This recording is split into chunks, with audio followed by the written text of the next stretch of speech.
राम राम। जय श्री राम। बाबा सादगी चैनल पर आप सभी मित्रों का हार्दिक अभिनंदन है।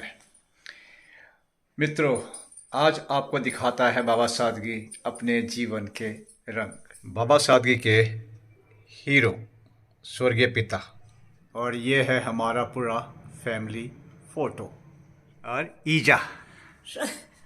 और जब बाबा सादगी स्कूल में था तो सभी साथियों के साथ आप देख सकते हैं ऊपर से सेकंड रो में लेफ्ट हैंड साइड में आपके मफलर लपेटे हुए बाबा सादगी यादगार है। समय के साथ साथ बहुत कुछ बदलता चला गया है।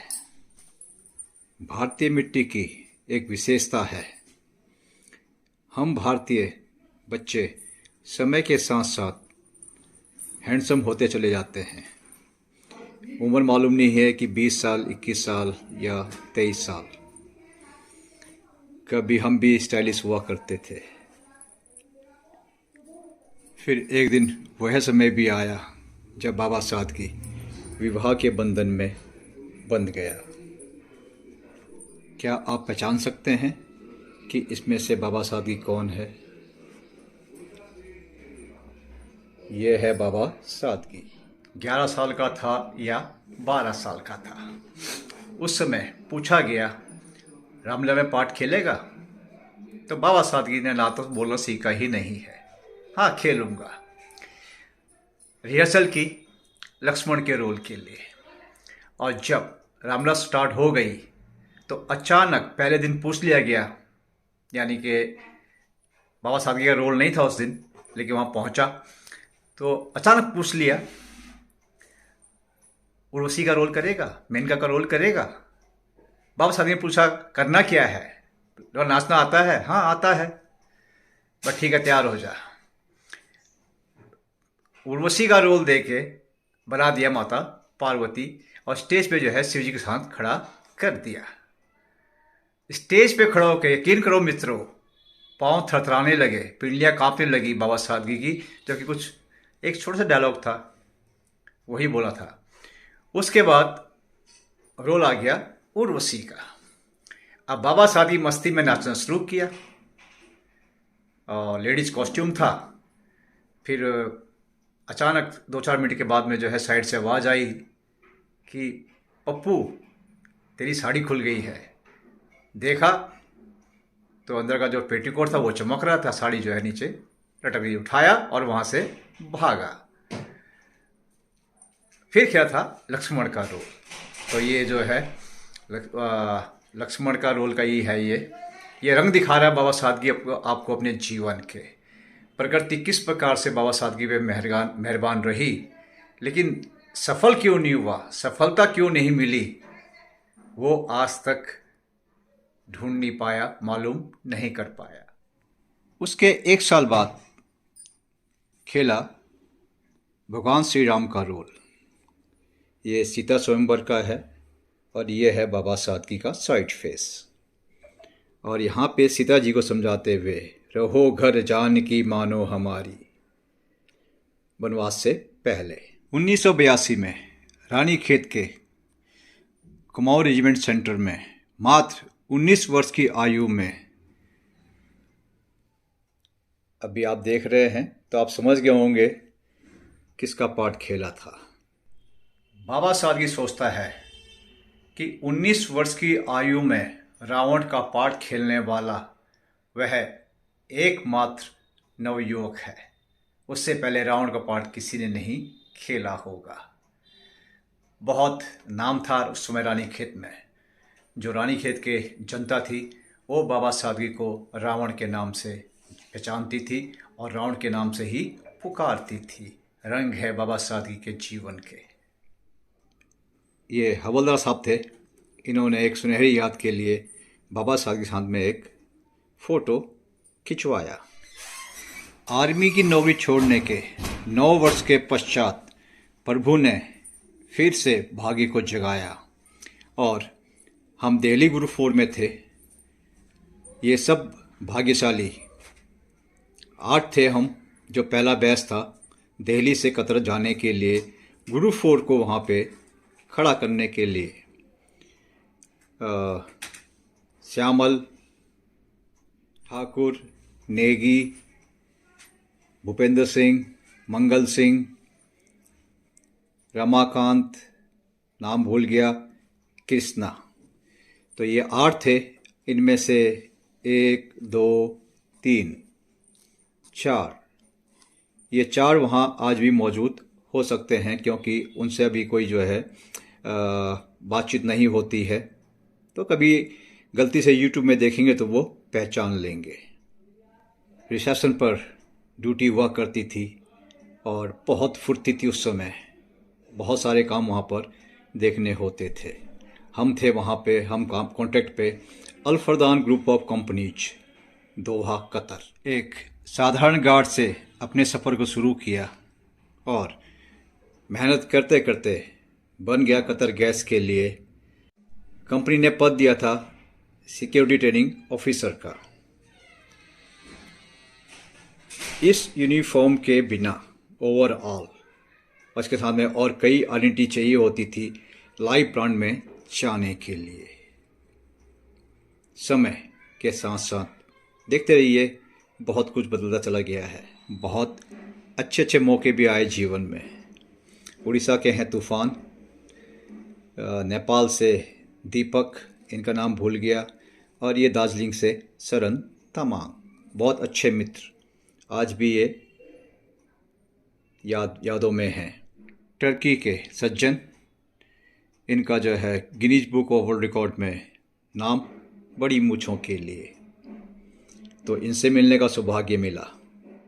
जीवन में बहुतों से मिला, बहुतों को देखा। उसमें से श्री कपिल देव जी भी हैं। श्रीमती इंदिरा गांधी जी को 10 से 15 फीट की दूरी पर लेह में उनका लेक्चर था आर्मी वालों के लिए, और बाबा सादगी फ्रंट रो में बैठा हुआ था। तो स्वर्गीय श्रीमती, भूतपूर्व प्रधानमंत्री स्वर्गीय श्रीमती इंदिरा गांधी जी, और जब दिल्ली में था तो इंदिरा गांधी स्टेडियम में ड्यूटी थी। शीशे के दरवाजे के पीछे से तो मोदी जी 20 मीटर के आसपास रहे होंगे दूर, वहाँ से उनको देखा था। नवाब पटौदी, श्री शर्मिला टैगोर जी, सैफ अली खान, संजय खान, बिशन सिंह बेदी, बहुत लंबी लिस्ट है। तो ये सिक्योरिटी का जो प्रोफेशन है, जिसे अक्सर लोग रिस्पेक्ट नहीं देते हैं, बहुत ही रिस्पेक्टफुल जॉब है। यकीन ना हो, पे कीजिए और बाबा सादगी को हायर कीजिए, तो बाबा सादगी जो है आपको अपनी सर्विस से इम्प्रेस करेगा। जब तक विदेश में था, हर वर्ष हैप्पी बर्थडे के दिन अपनी तस्वीरें भेजा करता था अपनी धर्मपत्नी जी के लिए। तो अब देखिए, चेंजेस समय के साथ साथ प्रकृति बहुत ही पावरफुल होती है। ट्रेनिंग के दौरान चार्ली कंपनी की 9 प्लाटून में था। तो ये पहला गेम था बॉक्सिंग, जहाँ से बाबा सादगी की आर्मी लाइफ में एक बहुत बड़ा चेंज आया। लाइट वेल्टरवेट का चैंपियन बना, और उस समय के मौजूदा ब्रिगेडियर इसाक साहब और कर्नल सिन्हा तो गोल्ड मेडल लेते हुए बहुत खुशी हुई। हमारा जो एक बैच वहाँ पर आया था अलग अलग जगहों से, बहुत तूफ़ानी बैच था। बॉक्सिंग से शुरू किया, आगे बहुत सारे गेम में फाइनल जीता भी और हरा भी, यानी कि विनर और runner up, gold medallist and silver medallist. लेकिन कंपनी का झंडा बताया गया हमको कि आज से पहले ये हमेशा सबसे पीछे रहा करता था। तो हमारे बैच का सौभाग्य कि जिस कंपनी का राशन हमने खाया, जिसके नाम से हम आगे बढ़े, और उस कंपनी के झंडे को हमने जो है सबसे आगे पहुंचाया। तो लाइट वेल्टरवेट का बॉक्सर था, जो सीनियर खिलाड़ी थे रेजिमेंट के, सिलेक्शन हुआ, सेंटर की टीम में भी खिलाड़ी बना। और जब वो प्रैक्टिस देखते थे तो वो कहते थे कि बेटे 3 किलो वजन कम कर ले, बैंटम वेट में आ जा, तुझे नेशनल तक रोकने वाला कोई माइका लाल नहीं है। क्योंकि पंचिंग पावर खासकर लेफ्ट की बहुत ज़बरदस्त हुआ करती थी। रानीखेत के शैतान सिंह ग्राउंड में हॉकी में हम रनर अप थे, और मेजर जनरल साहब से जो है मेडल लिया था। साहब का नाम भूल गया हूँ, बहुत पुरानी बात हो गई है। और ये रानीखेत के सोमनाथ ग्राउंड के अंदर में फुटबॉल के रनर अप थे हम। ये है बाबा सादगी। अलवर में इंटर कंपनी बास्केटबॉल के दिन खिलाड़ी थे, स्लिम थे, और ये हॉकी जीतने के बाद टीम वर्क, बाबा सादगी हो गया, कोई अच्छा खिलाड़ी नहीं था, रोको और ठोको, बस इतना ही आता था। J&K के तिरहगाम में इंटर कंपनी वॉलीबॉल यानी कि कंपनी की टीम गोविंद, भूपेंद्र सिंह यानी बाबा सादगी, हवलदार दीवान सिंह, देवेंद्र सिंह, चंचल और हवलदार जगत सिंह हमारे कोच और कैप्टन। उस समय 19 कुमाऊं की बॉक्सिंग टीम में था और ये एनसीसी कैंप आया था। ये बच्चा दरियागंज में रहता है, ज्वेलरी शॉप है, अभी तो ये पापा बन गया होगा। जिंदगी के रंग, सियाचिन ग्लेशियर से लौटने के बाद वहाँ के मसूर गार्डन में गए थे और उस टाइम कुछ ऐसा दिमाग था, कुछ ऐसी यादगारें भी हैं। स्नोफॉल के बाद उस समय स्मोकिंग नहीं करता था, सिर्फ एक स्टाइल थी हमारी। क्रिकेट बॉलर बैट्समैन शानदार था। बैडमिंटन सामने वाले को धूल चटा देता था। बॉक्सिंग बहुत अच्छी थी। फुटबॉल चलती हुई बॉल को ही पास देता था नॉन स्टॉप। कमी ये थी कि फालतू नहीं भागता था, क्योंकि फुटबॉल की टीम में कई खिलाड़ी जो है सेल्फिश होते हैं। तो बाबा सादगी ये सोचता था कि क्यों फालतू भागना है जब बॉल मिलनी नहीं तो। और अगर बाबा सादगी को कोई पास देता था, बाबा सादगी उसको रोकता नहीं था। जैसे ही बॉल आया, ज़मीन पे टच हुआ, बॉल वहाँ जाएगा जहाँ बाबा सादगी जिसको पास देना चाहेगा। क्रिकेट और फुटबॉल आर्मी के अंदर में फुटबॉल, हाँ दोनों, या सिविल में भी खेले थे। आर्मी में मौका मिला दोनों बार। एक बार जब फुटबॉल में किक मारी थी, बहुत 35 या 40 यार्ड से किक मारी थी, जो कि गोल पोस्ट की बल्ली से, क्योंकि वैसे लहराई हुई थी बीच में, और सीओ साहब ने खड़े होकर क्लैप किया था शॉट देख के। वैसे ही क्रिकेट में 6 कुमाऊं की टीम आई थी किसी फंक्शन के लिए, तो वो हमारे यहाँ रुकी थी, उनके साथ मैच हुआ। तो वहाँ जब 2 छक्के दिखाए थे तो सीओ साहब ने खड़े होकर क्लैप किया था। उनका नाम था कर्नल एस नाथ। खिलाड़ी बहुत ज़बरदस्त था, अपनी टीम की हर इच्छा, हर आवश्यकता को पूरा करता था। बस रह गया। आर्मी में जब सीखा, बास्केटबॉल सीखा, हैंडबॉल सीखा, एथलेटिक, बहुत गेम सीखे बास्केटबॉल में, कि वहाँ कंपनी के लिए खेलना होता है।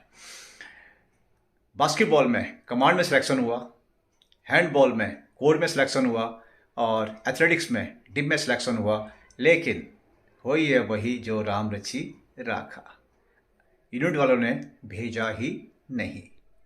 पहली दर्शन यात्रा माता वैष्णो देवी के लिए। आर्मी की ड्यूटी के दौरान पोस्टिंग थी J&K में, कश्मीर के खिरू में, फिर तिरहगाम में, सियाचिन में। 16 बार उधमपुर के ट्रांजिट कैंप में रुका। साथ वालों ने कहा चलो चलते हैं माता रानी के दर्शन करने के लिए। बाबा सादगी बोला, बाबा सादगी की इच्छा नहीं है, आप जाइए। 16 बार वो चांस मिस किया, तब समझ में नहीं आया। फिर विदेश गया तो जहाज में बैठने में बहुत डर लगता था। धर्मपत्नी को बोला, भाई पता नहीं वापस लौटूंगा या नहीं लौटूंगा, क्योंकि ऐसा सा होता है। तो धर्मपत्नी ने माता रानी से कहा, माँ अगर पति सकुशल आ जाएगा तो आपके दर्शन को आऊँगी। फिर माता रानी के दर्शन किए।